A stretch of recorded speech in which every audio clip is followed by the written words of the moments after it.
رمضان رمضان یوں قائم ہے رمضان رمضان رمضان یوں قائم ہے رمضان صدقہ آل محمد سے باقی ہے اس کی شان رمضان رمضان یوں قائم اعوذ باللہ من الشیطان الرجیم بسم اللہ الرحمن الرحیم اللہم صلی علی محمد وعلی محمد۔ قائم ٹی وی کینیڈا کی رمضان ٹرانسمیشن دیکھنے والے تمام ناظرین کو پروگرام عالم آن قائم سے سجاد شاہ جی کی طرف سے السلام علیکم۔ ناظرین، رمضان کا مہینہ باقی مہینوں کا سردار ہے۔ اللہ تعالیٰ نے اپنے بندوں کے گناہوں کو معاف کرنے کے لیے رمضان المبارک کے مقدس مہینے مسلمانوں کو تحفتاً عطا کیا، جس میں مسلمان اپنے سابقہ گناہوں کی بخشش اپنے رب سے طلب کرتے ہیں۔ انسان کائنات میں رہتے ہوئے جو کوئی بھی کام کرتا ہے اس کی غرض و غایت اور مقصد ہوتا ہے۔ اسی طرح اللہ نے رمضان المبارک کی غرض و غایت اور مقصد تقوی کو قرار دیا ہے۔ ایک مسلمان روزے کی وجہ سے برائیوں کو ترک کر دیتا ہے اور نیکیوں کی طرف راغب ہو جاتا ہے۔ رمضان المبارک کی انہی فضیلتوں پہ گفتگو کرنے کے لیے آج ہمارے ساتھ ایک ایسی شخصیت موجود ہے کہ جن کے بارے میں کچھ بھی کہنا سورج کو چراغ دکھانے کے مترادف ہے۔ میرے ساتھ موجود ہیں آج عالمہ ذاکرہ جناب سیدہ معصومہ شیرازی صاحبہ۔ السلام علیکم، کیسی ہیں آپ؟ اللہ کا شکر کرم ہے مولا کا، آپ کی یاد آوری پر انتہائی ممنون۔ ماشاء اللہ۔ ناظرین، آپ سب جانتے ہیں سیدہ معصومہ شیرازی صاحبہ کو۔ آپ نے عربی، اسلامیات، فارسی ایجوکیشن، بی ایڈ، ایم اے کیا۔ اس کے علاوہ آپ کے بہت سارے مجموعے جو ہیں وہ منظر عام پر ہیں، جن میں اگر میں ذکر کروں تو سفر کرنا ضروری ہے، اور عشق مشکل کشا، رضائے فکر، محبت کشف کی صورت، بڑی بہترین کتابیں ہیں۔ اور تدریس کے شعبے سے وابستہ ہیں، پروفیسر ہیں علامہ اقبال اوپن یونیورسٹی میں۔ اس کے علاوہ فاطمیہ کالج سے بھی آپ وابستہ ہیں، اور دیگر جو آپ کی تخلیقی صلاحیتیں ہیں ان کے بارے میں کیا کہوں کہ مترجم ہیں فارسی زبانوں سے، بہت سارے آپ نے کتابوں کو، کالموں کو جو ہے اردو میں ٹرانسفر کیا ہے، مضمون نگار ہیں، افسانہ نگار ہیں، کالم نگار ہیں، تحقیقی مقالات لکھے ہیں، فارسی میں شعر گوئی کی ہے، اردو میں بھی کی ہے، کیا کہنے آپ کے۔ اور جو انٹرنیشنل پوئٹری فیسٹیول ہوتا ہے تہران میں، اس میں بطور فارسی کو شاعر آپ نے پاکستان کی نمائندگی بھی کی تھی۔ یہ بہت خوبصورت باتیں ہیں، اور تقریباً دنیا بھر کے تمام ممالک میں آپ جو ہیں وہ جا چکی ہیں، ہر جگہ آپ نے مجالس بھی پڑھی ہیں، شرکت کری ہے سیمینارز میں، اور ہمارے لیے بہت باعث عزت و اعزاز کی بات ہے، افتخار کی بات ہے کہ آج آپ جو ہیں وہ ہمارے اس پروگرام میں ہیں۔ ہمیں پتہ ہے کہ آپ کی طبیعت بھی تھوڑی ناساز ہے اور آپ بہت مصروف ہیں، مگر آپ نے وقت نکالا، بہت شکریہ اس کے لیے۔ ممنون۔ نوازش۔ ذائقہ صاحبہ، میں بات کو یہاں سے شروع کرنا چاہوں گا کہ فضیلت رمضان پہ تو بڑی گفتگو ہو رہی ہے کہ رمضان بڑا بابرکت مہینہ ہے، مبارک مہینہ ہے۔ یہ بتائیے وہ کیا عوامل ہیں جو اس مہینے کو خاص بناتے ہیں؟ کیا فقط مومنین کا روزہ رکھنا ہی اس مہینے کو خاص بناتا ہے، یا اس کے علاوہ بھی اور ایسی برکتیں ہیں اس مہینے میں؟ ایسا کیا ہے جو اس مہینے کو پروردگار نے اپنا مہینہ قرار دیا؟ بسم اللہ الرحمن الرحیم، رب اشرح لی صدری ویسر لی امری واحلل عقدۃ من لسانی یفقہوا قولی۔ ابتدا رب کریم کے بابرکت اسم سے، اور درود و سلام ان ذوات مقدسہ پر جو حقیقت کبریٰ کی روشن نشانیاں اور صراط مستقیم کے سیدھے راستے۔ بے شک۔ ماہ رمضان ماہ خدا ہے، ماہ ضیافت الہی ہے، اور ایسا دسترخوان معنوی اور روحانی ہے جس میں مومن جو ہے وہ معرفت کی خوشبو کشید کرتا ہے۔ یوں سمجھیے گا کہ ماہ رمضان جو ہے خدا میزبان ہے اور مومن مہمان ہے، اور کیا کریم وہ میزبان ہے کہ جس کی کریمی کی حدیں بے کراں وسعتوں پر محیط ہے، اور اس کے ساتھ ساتھ اس کی رحمت، اس کی محبت، اس کے رجائی راستے اتنے خوبصورت ہیں کہ یہاں پر مجھے حضرت حر کی یاد آ رہی ہے کہ جو اپنی تیرہ بختی اور اپنے سیاہ عمل کے بعد پریشان تھا، اور بھائی نے اتنے سختی کے بعد کہ تم گھیر کر حسین ابن علی کو تم ایک دشت بے آب میں لے کر کر آئے ہو، تو اب تم کس منہ سے حسین سے معافی طلب کرو گے؟ تو حر کو کیا عظمت ہے اس کریم رب کی، اس کریم تجلی الہی کی، جسے سید کیا کہنے ابن احرار امام حسین علیہ السلام، جنہوں نے اپنی کریمی کی صلی اللہ بارش محمد میں حر کو قیامت تک کے لیے علیہ السلام بنا دیا۔ اسی رجا، اسی امید اور اسی محبت کے ساتھ ہم جیسے سیاہکار تیرہ بخت اس رمضان کی طرف بڑھتے ہیں، کیونکہ خدا کا یہ وعدہ ہے کہ میں نے موسم تقوی، موسم بہار کی صورت تمہارے دلوں کو اس نرمی سے، یوں سمجھیے کہ بہار کا موسم کو اگر آپ دیکھیں تو اس کی جو خدا کے ہاں جو مقدمات ہیں، اس میں زمین نرم ہو جاتی ہے، فضا اور ہوا سازگار ہو جاتی ہے، اور بالکل رمضان جو ہے وہ دلوں کی بہار کا مہینہ ہے۔ خدا دلوں کو نرم کر دیتا ہے، فقط وہ دل جو ثم قست قلوبکم، جو جن کے دل سخت ہو چکے ہیں، ان کے علاوہ وہ تمام دل جن کی زمینیں نرم ہو چکی ہیں، اس میں سے معرفت و عرفان کی کونپلیں سر اٹھاتی ہیں، اور وائے کیا کہنے، دلوں واہ واہ واہ، کیا خوبصورت الفاظ اور انداز آپ کا، واہ۔ وقتی کے سبب ایسی دلدلی اور سیاہ اور بنجر زمینوں جیسے دل رکھتے ہیں کہ جن میں نہ کوئی بیج بویا جا سکتا ہے، نہ کوئی کونپل سر اٹھا سکتی ہے۔ بدبخت ہے وہ لوگ اور تیرا بخت ہے وہ لوگ جو رمضان میں اپنے اس ماہ بہار الہی سے فیضیاب نہیں ہو پاتے۔ اور میں اکثر یہ کہتی ہوں کہ خدا نے قرآن رمضان کو موسم تقوی برپا کر کے کو دعوت دی ہے، ایک ایسے الہی دسترخوان کی طرف کہ یاد رکھیے گا شاہ صاحب کے غذا کی دو قسمیں ہیں۔ خدا جو دسترخوان بچھاتا ہے، الہی نعمتوں کے دسترخوان دو شکلوں پر محیط ہیں، ایک وہ جو ظاہری ہے، جو مادی ہے، اور اس میں انسان اور جانور برابر کے شریک ہے۔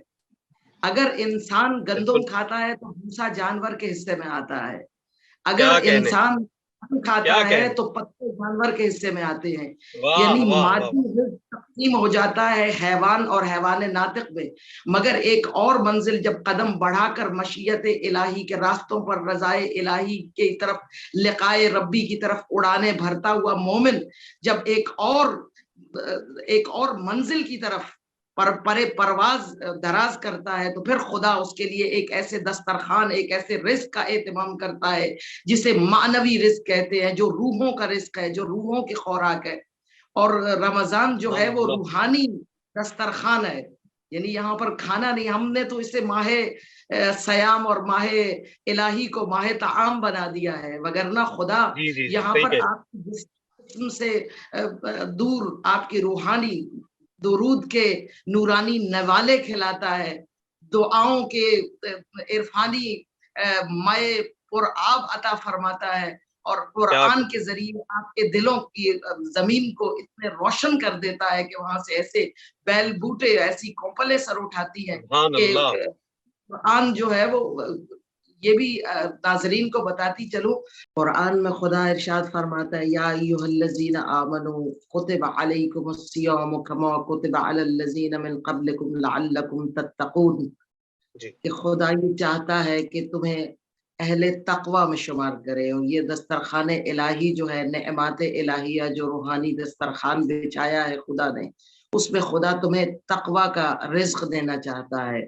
اور مولا علی کیا خوب فرماتے ہیں کہ نفس سے لگام گھوڑے کی طرح ہے، اور اسے رام کرنے کے لیے نفس کی طاقت کے ساتھ، اپنی نفسانی قوتوں کے ساتھ اور رضائے الہی کی طرف پرواز کرو، اور اس رام گھوڑے کی طرح اپنے نفس کو بنا لو کہ جو کھائیوں کو عبور کرتا ہوا تمہیں سیدھا لقائے الہی کی منزل تک لے آئے۔ تو موسم تقوی کا یہ سلسلہ اس طرح سے خدا نے ہمارے لیے بہترین طریقے سے برپا فرمایا ہے کہ خود رسول خدا فرماتے ہیں کہ 40 دن تک اگر انسان خود کو گناہوں سے دور رکھے تو خدا اس کے سینہ کو حکمت کے چشموں سے، یعنی علم و حکمت کے چشمے رواں ہو جاتے ہیں۔ تو یہ یوں سمجھیے کہ مشق ہے الہی کہ جس میں خدا خود نگران ہے اور اپنے بندوں کو اس طرح سے آمادہ، مستعد، تیار اور اس طرح سے بہترین طریقے سے تربیت گاہ عنایت فرماتا ہے رمضان کی صورت میں۔ یہاں ہم پاکستان میں چونکہ ہم رہ رہے ہیں تو ایک بہترین فوج رکھتا ہے پاکستان، تو فوج میں بھی سالانہ مشقیں ہوتی ہیں کہ جس میں اس طرح سے سپاہیوں کو مستعد چوکنا اور آمادہ و تیار کر دیا جاتا ہے کہ وہ جی پورا سال تک اپنے تیر و تفنگ کے ساتھ لڑنے کے لیے دشمن سے ہر ہمہ وقت تیار رہتے ہیں.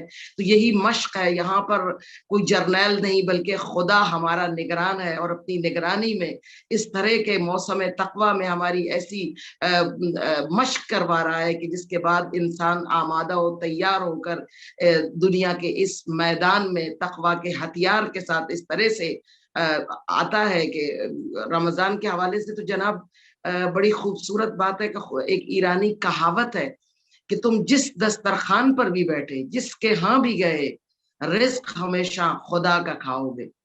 تو یہ رزق الہی کا سلسلہ ہے، اور ہم رمضان کو رسمی رمضان، الہی رمضان، الہی رمضان کی بجائے قرآنی رمضان کی بجائے رسمی رمضان بسر کرنے پر ترجیح دیتے ہیں. حالانکہ خدا اس موسم تقویٰ میں ہمارے دلوں کی زمینوں میں قرآن کا وہ عرفانی بیج بونا چاہتا ہے کہ جس میں خدا آپ کو مخاطب قرآن بنانا چاہتا ہے. یہ یاد رکھیے گا کہ قاری قرآن بننا اور بات ہے، مفسر قرآن بن جانا اور بات ہے، مترجم قرآن بن جانا اور بات ہے، مگر مخاطب قرآن ہو جانا اور بات ہے. یوں سمجھ لیجئے کہ شعور قرآنی کو اپنی زندگی کے شعار میں ڈھالنے کا نام ماہ رمضان. اور یوں سمجھیے کہ قرآن جو ہے وہ کتاب نہیں، خطاب ہے.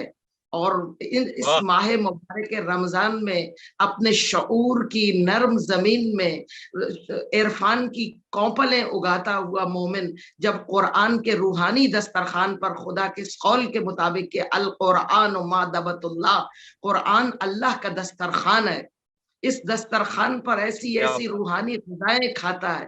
اور ہم اس رسمی رمضان کو نبھاتے ہوئے لوگ وائے ہو ان لوگوں پر کہ جو رمضان کو رسمی رمضان بنا دیتے ہیں.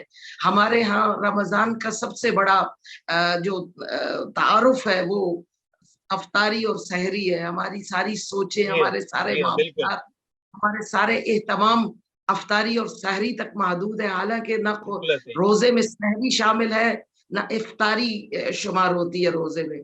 روزہ تو وہ مشق روحانی ہے کہ جس میں خدا آپ کو تازہ کرنا چاہتا ہے، آپ کو تیار کرنا چاہتا ہے، آپ کو مستعد کرنا چاہتا ہے. اور شیطان کے لیے جو کہا گیا کہ شیطان کو باندھ دیا جاتا ہے، ہمارے یہاں چشم تصور میں لوگ ایک ایسے بڑے سیاہ دیو ہیکل شیطان کو دیکھتے جس کا رسیوں سے باندھ رہا ہے. حالانکہ تشبیہاتی بات ہے. خدا یہ بتاتا ہے کہ میں نے اس موسم تقویٰ میں شیطان کو تم تک آنے کی تمام راہیں مسدود کر دی ہیں. یہ الگ بات کہ تم خود جا کر شیطان سے جا ملو. اس لیے خدا نہ نماز میں نہ روزے، کسی بھی مطلب شرعی جو سلسلے ہیں ان میں کہیں پر بھی جبر نہیں ہے خدا کا. خدا زبردستی ڈنڈے سے نماز نہیں پڑھواتا، مگر یہ ایک رمضان ہے جس میں حاکم شرع کو یہ حکم ہے کہ اگر خلاف ورزی ہو رہی ہے روزے کی، لوگ روزے کی خلاف ورزی کر رہے ہیں اور کھلم کھلا یہ موسم تقویٰ کو کی روح کو تڑپایا جا رہا ہے، تو وہاں پر حاکم شرع باقاعدہ سزا دے سکتا ہے. تو خدا یہ چاہتا ہے کہ اپنے ارد گرد ایسا رمضان برپا کرو کہ جو رسمی رمضان نہ ہو. ہم تو ایسے رسمی رمضان میں ہیں جہاں ہم اس مہینے میں جہاں خدا ہمیں جسم سے دور لے جا کر روح کی وادیوں میں لقائے الہی کی طرف پرواز عطا کرتا ہے، ہم اس میں ایک مہینے میں 4 مہینوں کا راشن کھا جاتے ہیں ماہ طعام بنا کر. اس لیے کساد بازاری کا رونے والے لوگ، جی ہاں، کساد بازاری کا رونے والے لوگ یہ وہی ہیں جو اس قدر خریدتے ہیں راشن کہ خود بیچنے والے راشن کو مہنگا کر کے، ظاہر ہے جہاں پر جس چیز کی زیادہ مانگ ہوتی ہے اسے مہنگا کر دیا جاتا ہے.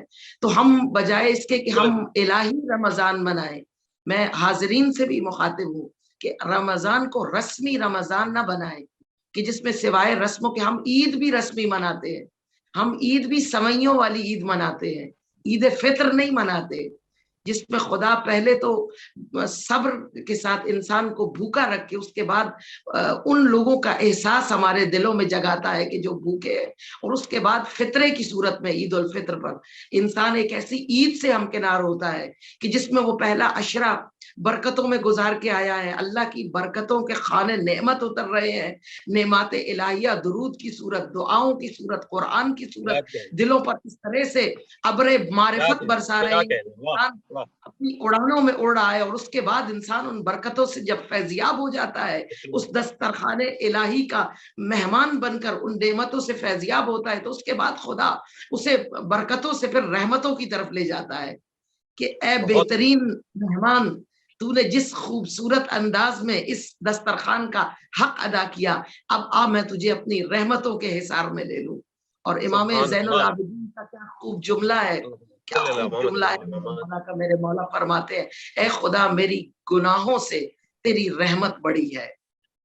اور یہاں پر مجھے ایک بڑے خوبصورت حکایت یاد آ رہی ہے، کسی نبی خدا سے حکایت روایت ہے کہ جس میں وہ نبی خدا عبادت الہی میں مصروف ہیں، اور ان کے سامنے سے ایک شخص گزرتا ہے جس کی انگلی میں اس کا ایک چھوٹا سا بچہ ہے، اور فرشتہ آ کر یہ خبر دیتا ہے کہ شخص مبغوض ترین شخص ہے، گنہگار ترین شخص ہے۔ اور اس کے بعد یہ نبی الہی عبادت میں مشغول ہوتے ہیں، اور شام کے دھندلکے میں جب یہ دوبارہ شخص سامنے سے گزرتا ہے واپسی کے سفر میں، تو پھر دوبارہ فرشتہ یہ خبر لاتا ہے کہ اے نبی خدا، یہ شخص اللہ کا پیارا ترین آدمی ہے۔ اور یہاں پر جب استفسار کرتے ہیں نبی خدا، تو فرشتہ بتاتا ہے وہ مکالمہ جس پہ ابر رحمت برسنے لگا، یوں سمجھیے کہ بحر رحمت خدا متلاطم ہوا۔ وہ کہتا ہے کہ اس بچے نے اپنے باپ سے سوال کیا کہ بابا وسعتیں سمیٹے ہوئے ہیں، کیا اس سے بھی کوئی وسعت، اس سے بڑی کوئی چیز ہے؟ تو وہ اس شخص نے جواب دیا کہ ہاں بیٹے، اس سے بڑے تو وہ پہاڑ ہیں جو آنکھوں میں نہیں سماتے، اور اونچے دراز سلسلے پہاڑوں کے۔ اس کے بعد وہ بچہ پھر پوچھتا ہے کہ ان بلند اوہے گراں سے بھی بڑھ کر کوئی اور چیز ہے، اس سے بڑی وسعتیں لیے ہوئے؟ تو وہ باپ دوبارہ بتاتا ہے کہ ہاں، اس سے بڑا یہ آسمان ہے جو تمہارے سر پہ چھایا ہوا ہے، جس کی وسعتیں تمہاری آنکھوں میں نہیں سماتی۔ تو بچہ پھر دوبارہ پوچھتا ہے، بچوں کی عادت ہوتی ہے کہ سوال بار بار کرتے ہیں، وہ پھر پوچھتا ہے کہ بابا کیا اس آسمان سے بھی بڑی کوئی شے ہے؟ زمین پر بیٹھ کر گریا کرتا ہے اور کہتا ہے ہاں، اس آسمان سے بھی زیادہ بڑے میرے گناہ ہیں۔ یہاں پر بچہ پھر سوال کرتا ہے کہ بابا کیا ان گناہوں سے بھی زیادہ بڑی کوئی اور چیز ہے؟ تو وہ رو کر کہتے ہیں ہاں، میرے ان گناہوں سے بھی زیادہ وسیع تیرے خدا کی رحمت ہے۔ اور خدا اس وقت اپنے اس پیارے اس انسان کی اس رحمت کی طلب پر اپنی رحمت کی بارش برسا کر اس شخص کو اپنے خاصان میں شمار کر لیتا ہے۔ تو یہ رحمتوں کا عشرہ، برکتوں کے بعد رحمتوں کے دسترخوان کھلتے ہیں، اور رحمتوں کے دسترخوان کے بعد خدا مغفرت کی ابر رحمت برسانا شروع کر دیتا ہے۔ اور اس مغفرت کے ابر رحمت میں وہ جو شب قدر آتی ہے، وہ شب عہد، وہ شب وفا، شب نجات، وہ شب آزادی، وہ شب عرفان، وہ شب ہدایت، وہ شب اسرار، زہرا سے تعبیر فرمایا۔ یہ رات انسان رسمی شب قدر گزارنے والے سر پہ قرآن رکھ کر چند آیتیں تلاوت کر کے سو جاتے ہیں، انہیں معلوم نہیں کہ یہ رات مقدر بدلنے کی رات ہے، یہ رات اپنے ہاتھوں سے اپنا مقدر لکھنے کی رات ہے، یہ رات وہ شب اسرار ہے جسے جناب سیدہ سے تشبیہ دی گئی۔ یوں سمجھیے کہ وجود مکتوبی قرآن ہے اور وجود نوری جناب سیدہ فاطمہ زہرا ہے۔ اور لیلۃ القدر کے کیا کہنے کہ میں اکثر کہتی ہوں کہ حجاب اکبر الہی کی تشبیہ ہے چادر زہرا۔ کیا لیلۃ القدر، واہ واہ واہ واہ واہ واہ واہ واہ، بہت خوبصورت جملہ ہے، بہت خوبصورت جملہ ہے۔ یہ وہ شب قدر اہل بیت ہے جو حجاب الہی ہے، جو اسرار الہی کا حجاب ہے اور منبع خیر ہے۔ تنزل الملائکۃ والروح انا انزلناه فی لیلۃ القدر وما ادراک ما لیلۃ القدر لیلۃ القدر خیر من الف شہر۔ خیر ہے، خیر ہے، وہ خیر کثیر کا منبع ہے فاطمہ زہرا، جو چاہو شک۔ فاطمہ کے در سے ملے گا۔ اور اگر قرآن کے در پہ آؤ گے تو خدا کہتا ہے یہ بھی وہی خیر ہے، وہ وہی خیر بولتے ہے، قرآن ہے، یہ قرآن صامت ہے، دونوں صحیح۔ لیلۃ القدر کے پردے میں موجود ہیں۔ اس کیا منبع کہنے، خیر کی طرف بڑھو کیا گے تو کہنے، ولایت کیا ملے کہنے۔ گی، عشق ملے گا، مودت ملے گی، ہدایت ملے گی، شک، منزل ملے گی۔ کوثر بے شک، مصطفیٰ منبع خیر ہے، تو شب قدر میں قرآن ہمارے لیے وہ منبع خیر ہے کہ جس کے سائے میں ہم بے شک، اپنے بے شک۔ وجود کو اپنے قرآن کے ہم آواز کر کے آگے بڑھتے ہیں، تو پھر خدا ہمیں بشارتیں عطا کرتا ہے، مغفرت کی بشارتیں، بہت خوب، گناہ ختم ہو جانے کی بشارتیں۔